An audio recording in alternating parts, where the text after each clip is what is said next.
한때 수중분만이 인기였던 때가 있었습니다. 그래서 많은 산모들이요, 수중분만을 통해서 아이를 출산시켰습니다.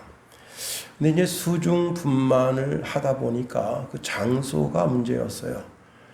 호텔 같이 정말 시설이 잘 되어져 있는 곳에 의사와 간호사가 있고 또 이제 응급 의료 시스템이 다 있어서 의료적인 문제는 아무 문제가 없는데, 정작 그 산모가 그 호텔 같은 병원에 다 가서 누우면 이게 낯선 환경이라 너무 그것이 설고, 그래서 그것 때문에 고통당하게 되는 겁니다. 그러는 가운데 이제 내 아이는 내가 내 집에서 출산한다. 이런 호텔 같은 병원에서 출산하다 보니까 단독실을 쓰게 되니까 그 비용이 만만치 않고, 또 의사, 간호사, 또 응급 의료 시스템이 대기하고 있는 그 비용도 만만치 않은 겁니다. 그러나 자기 집에서 자기가 이제 그 욕조에서 자기 친정 어머니의 수발을 받아가면서 아이를 출산하니까 산모도 마음 든든하고, 또 그리고 태어나는 아가도 엄마가 불안한 가운데 자기를 출산하는 것이 아니고 이제 엄마가 마음 든든한 상태에서 출산하니까 애가 출산해서도 그렇게 정서적으로 불안해하지 않는다는 겁니다. 세상의 어머니도 자기 태중에 있는 아이를 출산시킬 때 이렇게 최상의 상태에서 아이를 출산시키려고 하는 것처럼, 우리 하나님이 우리를 말씀으로 낳으실 때 어떤 환경에서 나를 낳으셨을까 하는 겁니다. 하나님은 최고의 환경에서 나를 낳으시고 나를 기르시고 나를 입히시고 지금까지 나를 양육하셨다 하는 겁니다. 사실 우리가 말씀으로 다시 거듭남을 입기 전까지는 죄와 허물로 죽었던 그런 인생이었는데 하나님께서 우리를 다시 살려주셨습니다. 내가 하나님의 자녀로 다시 태어난 것은 가장 비천한 존재였었던, 다시 말하면 내가 마귀의 자녀로, 세상의 자녀로, 죄의 자녀로 살다가 그것이 최고인 줄 알고 그렇게 살다가 그것이 아니었구나 하는 뉘우침 속에서 하나님의 자녀가 된 겁니다. 시편 2편에 보면요, 그때 당시에 마귀가 모든 나라의 최고의 통치자들을 동원하고 또 모든 나라의 국민을 동원하고 왕과 최고 관리들을 동원해서 하나님의 기름 부음 받은 자가 태어나는 것을 태어나지 못하도록 막는 거예요. 그때 하나님께서 웃으십니다. 그리고는 선언하십니다. 내가 나의 왕을 내 거룩한 산 시온에 세웠다 하리로다. 내가 영을 전하노라. 여호와께서 내게 이르시되 너는 내 아들이라. 오늘날 내가 너를 낳았도다 라고 말씀하신다는 겁니다. 그러면서 그 아들에게 입맞추라는 거예요. 여러분 12절 시편 2편 12절에 보니까 그 아들에게 입맞추라, 그렇지 아니하면 진노하심으로 너희가 길에서 망하리니 그 진노가 급하심이라. 여호와를 의지하는 자는 다 복이 있도다 말씀하십니다. 그 아들이 누군가 하면 바로 예수 그리스도죠. 그 아들에게 입맞춘다고 하는 것은 여러분 그 아들과 나의 관계가 개선이 됐다는 거예요. 화평하게 됐다는 거예요. 그 아들이 나의 왕, 나의 주, 그리고 나의 그리스도이심을 믿는다는 겁니다. 여러분 사실 발에 입맞춘다고 하는 것은 종의 행위로 나는 그분에게 평생 복종하겠다고 하는 의사의 표시이고, 그분 손에 입맞춘다고 하는 것은 그분이 최고의 존경할 사람이라고 하는 표시로 그분에게 존경의 표시로 입맞추는 겁니다. 그리스도를 하나님이 세우신 왕인 줄 알고 죽을 때까지 그리스도만 왕으로 모시겠다는 복종과 존경의 표시가 그분의 손에 입맞추는 겁니다.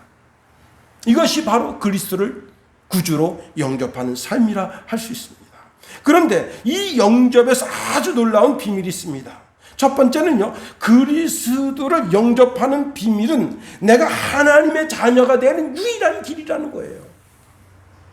요한복음 1장 12절 13절에 보니까 영접하는 자 곧 그 이름을 믿는 자들에게는 하나님의 자녀가 되는 권세를 주셨으니 라고 말씀하고 있습니다. 두 번째로 그리스도를 영접하는 것은 내가 하나님의 자녀로 태어남을 입었다는 거예요. 13절에 보니까 이는 혈통으로나 육정으로나 사람의 뜻으로 나지 아니하고 오직 하나님께로부터 난 자들이니라 말씀하십니다. 세 번째로 그리스도를 영접한다고 하는 것은 그리스도를 영접한 자는 곧 하나님을 영접한 것과 동일하다는 겁니다. 요한복음 13장 20절에 내가 진실로 진실로 너희에게 이르노니 내가 보낸 자를 영접하는 자는 나를 영접하는 것이요 나를 영접하는 자는 나를 보내신 이를 영접하는 것이니라. 그렇습니다. 여러분, 이 세 가지가, 다시 말하면 그리스도를 구주로 영접하는 순간 내가 하나님의 자녀가 되고 하나님의 자녀로 태어남을 입고 하나님을 영접한 것과 동일한 이 사건이 동시에 일어난다는 거예요. 하나님이 나를 구원하시기 위해서 하나님의 모든 힘을 다 동원하셨습니다. 제가 최근 이제 봤던 미드 가운데 투어 오브 듀티라고 하는 그런 드라마가 있습니다. 거기에 이제 소희가 월명공에게 포로가 돼서 이렇게 대나무로 만든 허술한 그런 이제 교도소라고 할까요? 하여튼 그런 데 처박혀 있습니다. 그런 데다가 이제 이렇게 상처를 입어서 그 상처 때문에 굉장히 고통당하고 있어요. 그런데 그 약혼녀가 그 전장에 그 소식을 듣고 달려왔습니다. 그 자기 남편 될 사람을 구원하기 위해서 이 여자가 어떻게 하느냐? 그 부대 최고 사령관을 쫓아가요. 그래서 특공대를 보내서 그 소희를 구해와야 되지 않느냐는 거예요. 그런데 지금 그 소희가 어디 있는지도 모르고 함부로 달겨들었다가 전멸당할 수 있는 상황이어서 보낼 수가 없다. 그러니까 이 여자가 아주 놀라운 짓을 합니다. 뭐를 하는가 하면 그 월맹군과 유력한 그 관계를 맺고 있는 동네 유지를 만납니다. 그 사람은 양복을 쫙 뺏고 베트남어도 기가 막히게 잘하지만 영어도 기가 막히게 잘하는 사람인데 그 사람 찾아가서 내가 돈을 얼마든지 줄 테니까 내 남편이 있는 그 부대만 알려달라. 그래서 그 남자가 돈을 받고는 이 여자를 이제 그 부대로 가는데 그 부대의 최고 사령관을 만났는데 그 최고 사령관이 오리발 내밀어요. 그 남자가 어디 있는지 모른다. 이 여자가 자기 약혼자 남편을 구하기 위해서 자기가 미군 투수타도 동원하고 그래도 안 되니까 이제는 반대로 월맹군 간첩을 이용하고 그것도 안 되니까 월맹군 투수타 사령관을 동원하고 그런데 결국은 그 여자의 뜻대로 그 남편을 구하지는 못했습니다. 그런데 역으로 이제 그 교도소 그 근처에 있는 한 젊은이가 자기 팔이 잘렸을 때 잘린 팔을 이제 이렇게 수술해 준 사람들이 미군이에요. 그래서 그 보온을 갚는다고 그 소위하고 중사를 거기서 풀어줍니다. 그리고 결국은 그 바로 한쪽 없는 그 청년은 사형당합니다. 여러분, 사람은 자신이 사랑하는 연인을 위해서 자신의 모든 힘, 모든 방법을 동원해서 포로된 상태에서라도 구해내려고 하는데 하물며 하나님이시겠는가 하는 겁니다. 하나님께서는 우리를 구원하시기 위해서 하나님의 모든 힘을 다 사용했다고 에베소서 1장 19절에서 말씀하십니다. 그 힘의 강력으로 역사하여 하심을 따라 라고 말씀하고 있습니다. 자, 먼저 그 힘의 강력이 그리스도를 살렸습니다. 그리고 그리스도를 이제 죽은 자 가운데서 살리시고 하나님 보좌 우편에 앉게 하시고 이 모든 것이 참 너무나 기가 막힌 게 제가 사도신경을 고백하면서 가만히 보니까 사도신경에 나와 있는 그 모든 것, 특히 예수님에 관한 것, 동정녀를 입고 이 땅에 오신 그 예수님, 인간의 육신을 입고 오신 그 예수님, 나도 육신을 입고 있잖아요. 그 예수님의 그 공생의 그 모든 사역이 바로 내가 입어야 할 축복이고 은혜의 삶을 고백하고 있더라는 거예요. 진짜 그 사도신경을 다시 들여다보면서 제가 참 은혜를 많이 받았습니다. 이게 바로 이 사도신경의 내용이 예수님에 관한 걸 이야기하고 있지만 사실은 예수님에 관한 것을 이야기하는 것이 아니라 미래적인 내가 어떻게 될 것인가를 그 사도신경을 통해서 고백하고 있구나. 그러니까 그 사도신경을 고백할 때마다 다시 한번 더 강조해서 그 신앙을 고백하게 되더라고요. 하나님의 모든 힘의 강력, 그것이 그리스도 안에서 나타나서 누구든지 그리스도를 주와 구주로 메시아로 믿는 자는 영생 얻도록 하셨다. 자, 그런데 제가 여기서 질문 하나를 던지는 겁니다. 왜 하나님은 죄와 허물로 죽을 수밖에 죽었던 우리를 살리셨느냐? 그 살리신 목적이 무엇이냐는 거예요. 우리를 살리신 목적이 무엇이냐?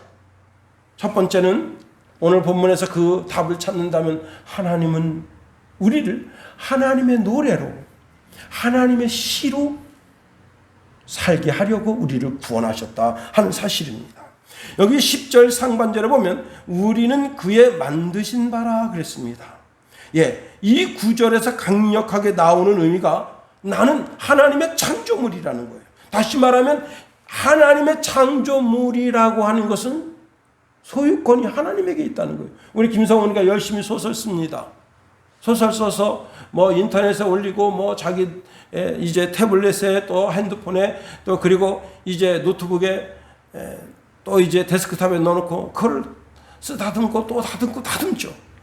이런 단어로 바꿨다 저 단어로 바꿨다가 조사를 바꾸고 동사를 바꾸고 형용사를 바꿔보고 별의별 짓을 다 하면서 한 문장 한 문장을 만드는 거 아니에요. 다시 말하면 창조 작업하는 거 아니에요. 다시 말하면 그 글은 내가 창조했다 이게. 자, 하나님이 그리스도 예수를 통해서 우리를 구원하시고 그리고 그 안에서 우리를 재창조하셨다는 거예요. 하나님께서 흠도 점도 티도 없도록 우리를 조금씩 그렇게 갖고 나가신다는 겁니다.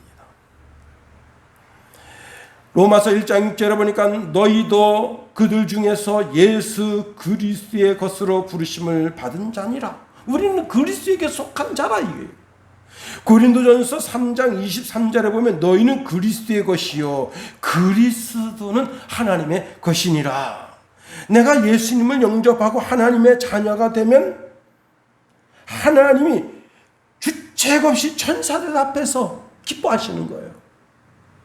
또 천국에 있는 수많은 사람들, 회개할 것 없는 의인 99명보다도 내가 회개하고 하나님의 자녀가 된 것을 너무너무 기뻐하시는 거예요. 막 그 기쁨을 주체를 못 하시는 거예요. 우리 주인 하나님 아버지가 주책 맞게. 자, 우리가 회개하고 하나님의 자녀가 되면 하나님의 기쁨이 되는 거예요. 하나님의 찬송이 되는 거예요. 하나님의 노래가 되는 거예요. 하나님의 시가 되는 거예요. 제가 어릴 때 참 우리 집에 유교적 그게 아주 강했어요. 아주 정말 제사가 되게 많았었어요. 참 뒤늦게 태어난 우리 김성훈이나 김성찬이는 그런 유교풍 문화가 아닌 기독교풍 문화에서 자란 것이 참 감사한 거예요. 아무 뜻도 이유도 없이 그냥 제사상에다 절을 하고 그 제사상에 귀신이 와서 먹는지 그 영혼이 와서 먹는지 그런 것도 모르면서 그냥 어른들이 하라 그러면 그냥 하고 절 안 하면 불순하고 효심이 없는 것처럼 그렇게 취급받고 유교풍이 있는 집안은 산 자보다 죽은 자가 더 대접받는 거예요.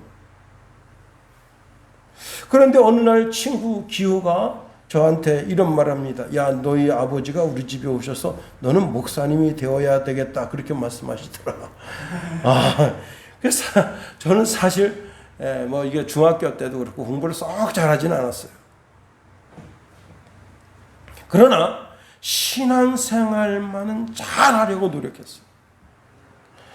자, 그런데 그때 당시에 보통 아이들이 가지는 희망이 뭐냐면 다 기술자가 되는 거예요. 그 중에 하나가 금호 공부해 가는 것이 최고고, 그것도 저것도 안 되면 여기 이제 춘천에 있는 기계공고 오는 거, 그것도 저것도 안 되면 기술학교가 있었는데 그 기술학교에 입학하는 게 그때 당시에 최고였어요. 기술 배워야 돈 번다. 기술 배워야 돈 번다. 아, 그런데 목사가 되겠다고 그러는데 우리 아버님이 참 우리 아들은 목사가 돼야 되겠다. 참 아주 놀라운 거죠. 다시 말하면 우리 아버님의 찬송이 된 거예요. 시가 된 거예요. 음악이 된 거예요. 우리 아들은 목사가 된대. 여러분, 시골에서 목사가 나올 줄 누가 알았겠어요? 우리 아버지의 시요, 우리 아버지의 찬송이요, 우리 아버지의 노래. 동네 놈 새끼들 말이야, 다 화천 경찰서 다 달려가가지고 그냥 무릎 꿇고 그 무릎 사이에다가 이만한 그 참나무 집어넣고 무릎을 짓이깁니다. 그때 당시엔 그랬어요. 뭐 인권? 웃긴 소리 하지 말아요. 그 막 짓이기고 막 가슴 파기를 주먹으로 치고 이 새끼들 말이야. 너네 왜 사과 훔쳐먹었어 이 새끼들하고. 그래도 찍소리 못하는 거예요. 그 부모님이 밖에 그 경찰서 그 밖에 있어요. 그럼 그 맞는 소리가 들립니다. 엎드려 받자 이 새끼들아. 그러면 그 참나무가 부러질 때까지 팝니다. 그래도 찍소리 못하더니 그런 시대예요.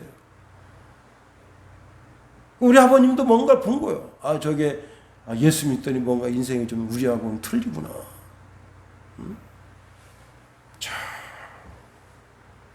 오늘 본문에 우리는 그의 만드신 바라 했는데 공동 번역에 보면요, 우리는 하나님의 작품입니다 그랬습니다. 근데 여기 만드신이라고 하는 단어가 작품이라는 뜻인데요, 헬라어로 포이에마예요. 포이에마는 뭐냐면 만들어진 것, 작품, 피조물, 그런 뜻입니다. 근데 포이에마는 최고의 전문가가 심사숙고해서 작품을 만들 때 사용하는 단어예요.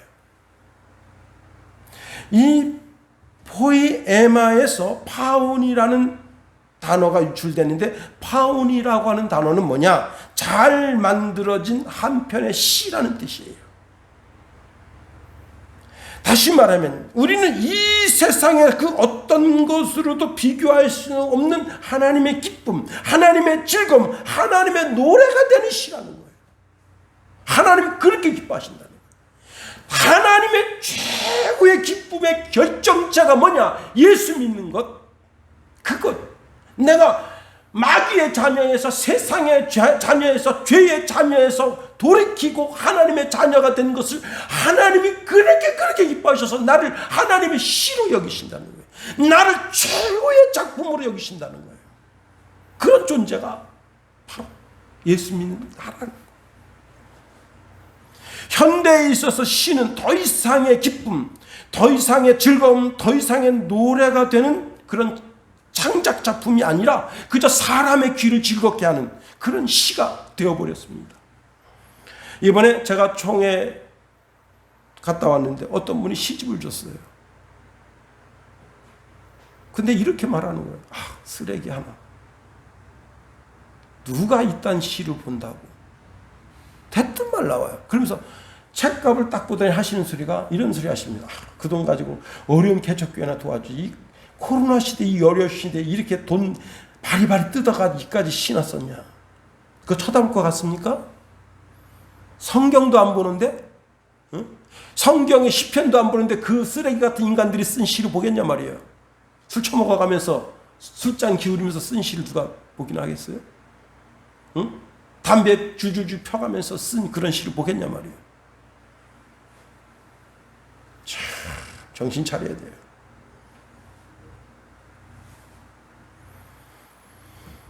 그런데 하나님은 우리를 하나님의 최고 영광스러운 존재, 기쁨을 주체할 수 없는 그런 존재. 에베소서 1장 12절에 보니까 이는 우리가 그리스도 안에서 전부터 바라던 그의 영광의 찬송이 되게 하려 하심이라. 하나님의 영광의 찬송이 되게 하려 하심이라는 거예요. 그렇습니다. 스바냐서 3장 17절에 이렇게 말씀하고 있네요. 너희 하나님 여호와가 너희 가운데 계시니 그는 구원을 베푸실 전능자시라. 그가 너로 인하여 기쁨을 이기지 못하여 하시며 너를 잠잠히 사랑하시며 너로 인하여 즐거이 부르며 기뻐하시리라. 하나님이 나 때문에 그 기쁨을 주체하지 못한다는 거예요. 내가 이렇게 주의 전에 나와서 예배하는 것을 천지 만물을 주관하시다가 내 아들이 교회 와서 예배를 드리고 있구나, 찬송을 드리고 있구나, 피아노를 치고 있구나, 거기에 하나님이 그냥 주목하시면서 그렇게 기뻐하신다는 거예요. 그 기쁨을 인하여 이기지 못하신다는 거예요. 그런 존재, 하나님이 그렇게 여기는 존재가 바로 우리라는 겁니다. 두 번째로 하나님이 우리를 허물과 죄에서 구원하신 두 번째 이유가 뭐냐면 예수 안에서 선한 일을 하기 원하신다는 거예요. 여러분, 떼창이라는 단어를 아세요? 예. 떼창이라고 하는 단어는 가수가 부르는 노래를 가만히 듣는 것이 아니라 그 노래를 같이 부르는 거예요. 근데 우리나라에 방문한 내한 가수 가운데 루카스라고 하는 분이 있습니다. 그분이 일본에서 방송을 했는데 1시간 20분 동안 방송을 했는데 아주 기가 쭉 빠져서 한국에 왔어요. 이 일본 사람은 떼창이 없습니다. 그리고 진짜 이런 소리도 안 나요. 그 1시간 20분 동안에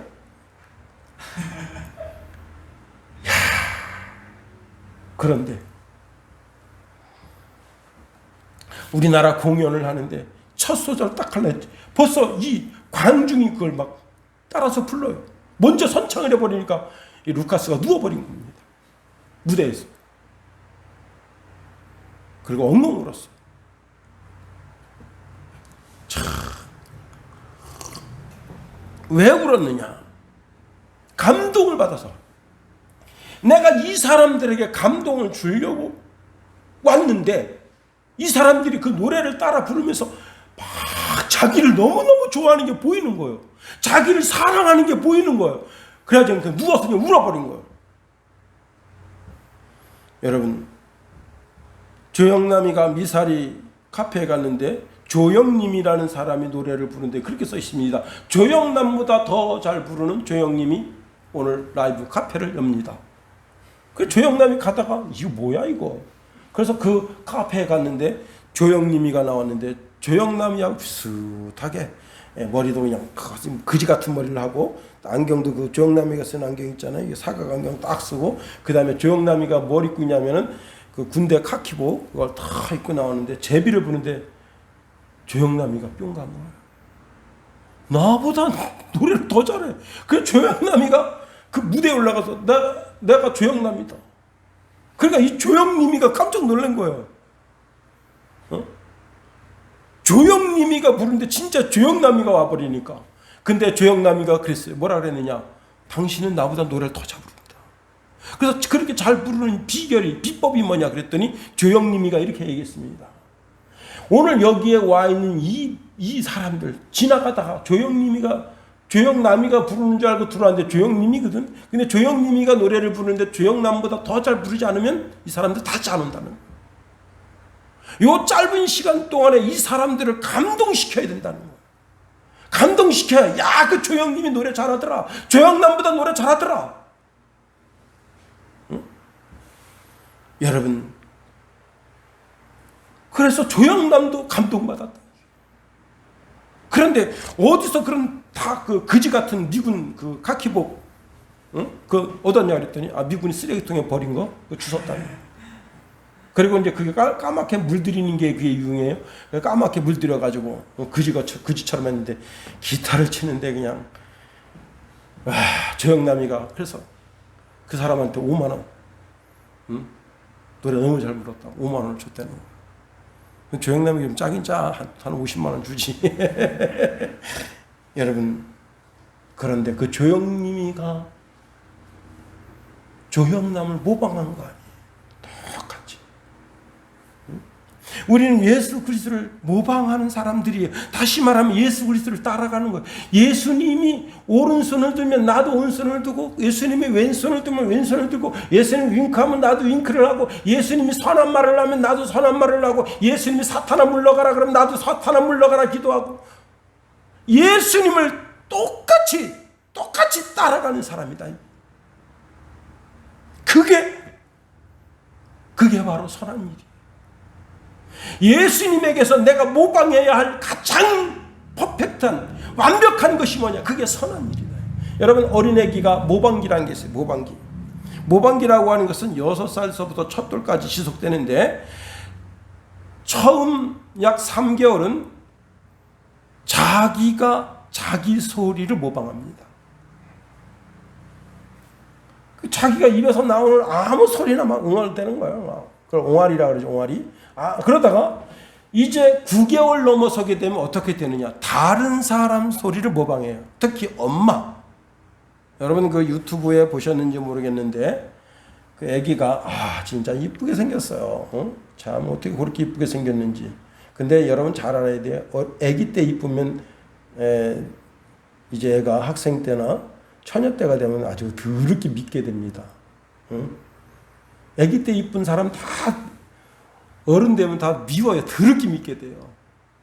근데 어쨌거나 굉장히 이쁘게 생겼어요, 아기가. 그런데 엄마가 이럽니다. 엄마, 그러니까 애가 아빠 그래버려요. 엄마가 그게 아니잖아. 엄마, 그러니까 아빠? 이야, 참 그거. 그래서 그걸 찍어가지고 인터넷에 올린 거예요. 여러분, 철저하게 아기는 엄마를 모방합니다. 아빠를 모방해요. 할머니를, 할아버지를 모방하는 거예요. 그 삶을 똑같이. 우리는 예수 그리스도가 나의 형님이시고 하나님이 나의 아버지가 되시기 때문에 하나님을 모방하고 예수님을 모방해서 살아갈 사람들이에요. 빌립보서 1장 6절에 보니까 너희 속에 착한 일을 시작하시니가 그리스도 예수의 날까지 이루실 줄을 우리가 확신한다 그랬습니다. 오늘 본문의 말씀에 보면 이렇게 말씀하고 있네요. 우리는 그의 만드신 바라 그리스도 예수 안에서 선한 일을 위하여 지으심을 받은 자니. 선한 일을 위해서. 하나님이 나를 창조하신 진짜 이유가 뭐냐면 내가 이 땅에서 선한 일을 하게 하기 위해서 나를 낳으셨다는 거예요. 복음으로, 말씀으로 나를 낳으셨다는 거예요. 로마서 13장 3절에 보니까 관원들은 선한 일에 대하여 두려움이 되지 않고 악한 일에 대하여 되나니 내가 권세를 두려워하지 아니하느냐. 선을 행하라. 그리하면 그에게 칭찬을 받으리라. 요즘 이제 한동훈이라고 하는 사람이 스타가 됐습니다. 민주당 그 사람들이 왜 그 법을 그렇게 강하게 적용하려고 하느냐. 그랬더니 이 사람이 이렇게 말했어요. 죄에 안 진 사람이 왜 그 법 앞에서 떨겠습니까? 자기 자신이 죄인이니까 자꾸 그 법을 적용시키지 말라고 윽박지르고 겁박하는 거 아니겠습니까? 와, 그 맞는 말이잖아요. 죄 안 졌으면 뭐로 떠들어댑니까? 죄 진 놈이 방구 끼는 거예요. 자꾸. 데살로니가전서 5장 15절에 보니까 삼가 누가 누구에든지 악을 악으로 갚지 말고 오직 피차 대하든지 모든 사람을 대하여 선을 쫓으라. 선이라는 게 뭐냐? 이게 선, 좋은 것이에요. 좋은 것. 예. 선이라고 하는 것은 마음이 흐뭇하여 즐거운 것, 또 보기 아름답고 선한 것, 또 바르고 착한 것. 예. 이것이 원래는 어원이 조화롭다라는 단어에서 왔어요. 어떤 사람이 아주 교회 일만 죽어라고 합니다. 그런데 이 사람 집에 가면 집 완전히 난장판. 이번에 어머니가 우리 큰 누님 김옥기 원사님을 좀 흉을 보시더라고요. 어쩌다 그 집에 갔는데 도대체 발붙일 데가 없더라. 예.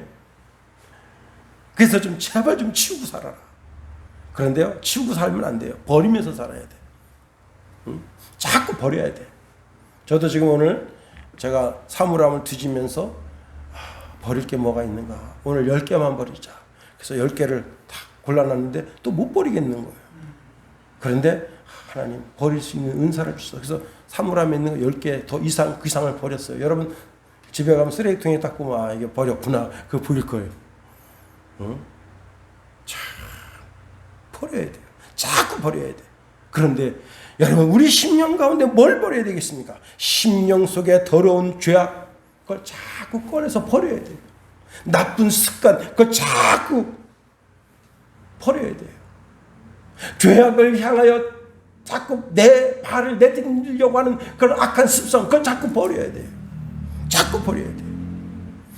에베소서 4장 22절 25절에 보니까 너희는 유혹의 욕심을 따라 썩어져가는 구습을 쫓는 옛사람을 벗어버리고 오직 심령을 새롭게 되어 하나님을 따라 의와 진리 후에 거룩하심으로 지으심 받은 새 사람을 입으라. 그런즉 거짓을 버리고 각각 그 이웃으로 더불어 참된 것을 말하라. 이는 우리가 서로 지체가 됨이니라 말씀하십니다. 그래요. 여러분 이렇게 우리가 선을 추구하면 선한 것이 하나 둘 셋 모여서 그게 거룩한 것이 되고 거룩한 것이 하나 둘 세 개 모여서 영화로운 것이 되고 하나님께 영광이 되는 거예요. 세 번째로 하나님이 우리를 죄와 사망과 허물에서 살리시고 구원하신 창조의 목적이 무엇이냐? 인생 살 때 계획된 삶을 살라는 겁니다. 자, 우리 10절 다시 한번 읽어볼까요? 10절 시작. 우리는 그가 만드신 바라 그리스도 예수 안에서 선한 일을 위하여 지으심을 받은 자니 이는 하나님이 저희를 위하여 우리로 그 가운데서 만나게 하려 하심이니라. 아멘. 자, 이제 그리스도 예수 안에 사는 사람은 선한 일, 착한 일을 행동으로 옮기면서 살아야 되는 거예요. 하나님이 우리를 심판하실 때 우리가 행동한 대로 심판하시고 상을 주시고 그 상을 받으면서 칭찬과 축복이 따른다는 거예요. 여러분 대통령상은 사람이 실수를 해서 사형 선고를 받게 되면 무기징역을 또 사형을 감면받을 수 있다고 합니다. 제가 인천에 은혜교회를 섬기는데 그 집사님 한 분이 전두환 대통령님 상을 받았어요. 근데 그 상을 저한테 보여주시면서 이렇게 말씀하셨어요. 전도사님, 이 상은 제가 혹시 택시 운전을 하다가 사람 한 사람을 죽여도 이 상을 갖다 반납하면 그 죄를 덮을 수가 있습니다. 여러분, 그래도 상을 받았으니까 그런 혜택이 있는 거 아니에요. 상도 못 받으면 무슨 그런 혜택이 있겠어요. 상을 받았으니까. 하나님이 우리에게 상을 주실 때 평생 선한 일을 한 사람에게 상을 주겠습니까? 악한 일을 한 사람에게 상을 주겠습니까? 당연하죠. 선한 일 한 사람에게 상을 주시는 거죠. 빌립보서 3장 14절에 보니까 표대를 향하여 그리스도 예수 안에서 하나님이 위에서 부르신 부름의 상을 위하여 달려가노라 했습니다. 그렇습니다. 여러분, 우리가 하나님이 주시는 상을 생각할 때 선한 목표를 위해서 전심전력을 다해야 되는 거예요. 여러분, 착한 일을 목표로 삼는 사람은 하나님의 말씀을 듣는 것을 목표로 삼습니다. 로마서 2장 13절에 보니까 하나님 앞에서 율법을 듣는 자가 의인이 아니요 오직 율법을 행하는 자라야 의롭다 하심을 얻으리니 말씀하십니다. 예수님께서 심지어 이런 말씀하십니다. 누가 내 형제고 내 어머니냐? 여기 이렇게 하나님의 나라의 말씀을 듣는 너희가 내 형제고 내 어머니다 말씀하셨어요. 우리가 평생 하나님의 말씀을 잘 듣기 위해서 예배에 빠지지 않아야 돼요. 그렇습니다. 예배에 전심전력을 다 해야 되는 거예요. 예배에 전심전력을 다하는 삶이 착한 삶인 겁니다. 두 번째로 착한 일을 목표로 삼는 사람은 하나님께 찬송을 올려드리는 사람이다. 제가 이제 새벽에, 오늘 새벽에도 와서 저는 그전에는 이제 5찬양 그랬는데 지금 이제 7찬양으로 바꿨어요. 왜냐하면 제가 시편을 읽는데 보니까 다윗이 하루에 7번 찬양했다. 시편 119편 161절 164절에 보니까 고관들이 거짓으로 나를 핍박하오나 나의 마음은 주의 말씀만 경외하나이다. 사람이 많은 탈취물을 얻은 것처럼 나는 주의 말씀을 즐거워하나이다. 나는 거짓을 미워하며 싫어하고 주의 율법을 사랑하나이다. 주의 의로운 규례들로 말미암아 내가 하루 7번씩 주를 찬양하나이다. 그래서 내가 이거 안 되겠다. 야, 다윗도 7번 찬양했다니. 7번씩이라는 거예요. 7찬양만 올려드린 게 아니라 7번씩 시간을 정해놓고 하나님 찬양했다. 그래서 안 되겠다. 나는 5찬양을 7찬양으로 바꿨대. 오늘 그냥 새벽에 와가지고 찬송을 하다 보니까 14장을 불렀어. 야, 시간 훅 가대요. 응? 여러분, 나를 지으신 목적이 나를 통해서 찬송을 받으시기 위함이잖아요. 더 나아가 착한 일을 목표로 삼는 사람은요, 사람들에게 관용을 베풀고 긍휼을 베푸는 거예요. 예수 믿는 사람이 너무 그냥 쌩쌩 쌀쌀맞게 구르면 그 사람 참 그래요. 예수 믿는 사람은 손해봐도 감사합니다. 좀 이득을 봐도 그냥 너무 기뻐하지 않고, 그리고 돈이 생기면 이웃을 돌아보고 선한 일을, 관용을 베푸는 일. 네 번째로 착한 일을 목표를 삼는 사람은요, 어떤 일을 하더라도 그 일을 통해서 하나님의 영광이 드러나게 하기 위해서 노력합니다. 미국의 가이 가벌더는 LA 빈민가의 거지였어요. 흑인인데. 그러던 중에 일본 친구 카노를 사귀었습니다. 카노가 유일한 자기 친구예요. 그러는 가운데 설상가상으로 엄마도 죽고 아빠도 죽고 다 죽어버렸어요. 자기 혼자 거지가 된 거예요. 그 처지와 형편을 불쌍히 여긴 카노가 자기 어머니한테 이야기합니다.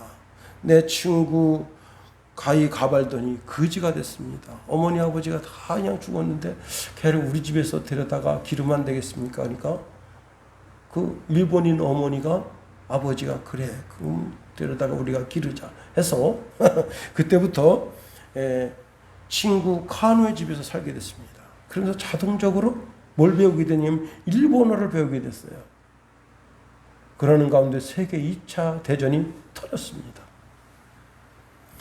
자기 일본인 친구 그 가족은 이제 미국 내에 있는 수용소에 잡혀 들어갔어요. 스파이 짓을 할까봐. 자기는 미군으로 징집돼 가지고 산호섬 쪽에 배치가 됐습니다. 근데 자기는 일본어를 할 줄 알잖아요. 그래서 일본 진 가까이 갔어요. 일본군 병사하고 이야기합니다. 야, 여기 이렇게 왔는데, 야, 우리 지금 여기 미군 잔뜩 와 있는데, 대포도 와 있고, 지금 장갑차도 와 있지, 탱크도 와 있지. 우리가 너 공격하면 너 죽잖아. 항복해라. 그러니까 그 일본 군사가 그럴까? 그 2명이 항복했습니다. 그래서 일본 군사 2명을 데리고 왔어요. 사령관이 보니까 이 새끼가 보초 시간에 보초는 안 쓰고 일본군 진영에 들어가서 일본군 병사를 끌고 들어왔어. 이놈의 새끼 그냥 너 안 되겠다. 너 밤새도록 근무 서라. 그러니까 그 근무 쓰는 시간에 또 일본 진영으로 갔습니다. 야, 내가 있잖아. 일본 친구들이 2명 있잖아. 걔를 딱 해가지고 우리 진영으로 끌고 와서 거기서 지금 말해 걔네들 밥도 잘 먹고 지금 최고급 대우받는다. 니네 나 따라서 우리 부대로 갈래? 그러니까 애들이 50명이 따라왔습니다. 사령관이 보니까 이거 전쟁 안 하고 이렇게 하면 될 것 같아요. 그래서 이 가발단에게 특수 임무를 맡겼습니다. 뭐냐면 너는 무기로 사탕, 초콜릿, 오렌지, 이런 것으로 일본군을 꼬셔라. 그래가지고 이 사람이요, 몇 명을 항복시켰냐? 1000명을 항복시켰습니다. 1000명. 일본군 1000명. 여러분, 전쟁 안 하고, 그게 심리전이잖아요. 전쟁 안 하고, 그 서로 죽고 죽이면 그 얼마나 손해예요. 그런데 그 무기 다 내려놓고 항복하고, 일본이라고 하는 나라 입장에서 보면 좀 억울한 일이기도 하지만, 이 가히 가발더니 착한 일을 한 거 아니에요. 지미 카터가 한반도에 전쟁 나니까 전 세계 끌고 그냥 우리나라에 온 거 아니에요. 전쟁 발발했었어 봐요. 다 죽는 거예요. 너도 죽고 나도 죽고 다 죽는 거예요.